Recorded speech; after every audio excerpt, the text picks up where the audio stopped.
sepse nuk ka arritur që të provojë dhe as të pretendojë që shëmthaçi e kishte ditur që ndonjë antar i qeverisë së përkohshme të ketë kryer krime. Nuk ka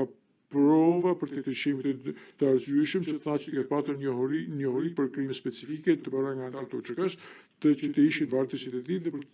për të cilat nuk ka patur linjë këfori on miku. Nuk ka asnjë pretendim dhe nuk ka asnjë fakt që thuhet që zoti Thaçi dinte për krimet në Jablanic, ndërkohë zoti Haradinaj ishte pjesë e zonës ku pretendoi që të ketë ndodhur krimi, po ndërkohë nuk kemi asnjë akuzë për antarësim në NKP të tij.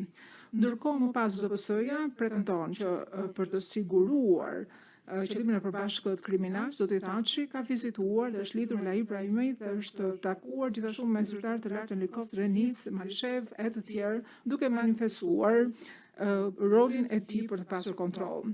Në interes të kohës do thoya që ZPS-ja nuk jep asnjë provë që Thaçi ka pasur ndonjë bisedë me asnjë palë për sa i takon bashkëpunëtorëve të ndaluarve apo nevojës për të shënjestruar të quajtur oponent. ZPS-ja nuk ka provuar asnjë prej elementëve të përgjegjësisë komanduese që do ta bënte zotin Thaçi përgjegjës.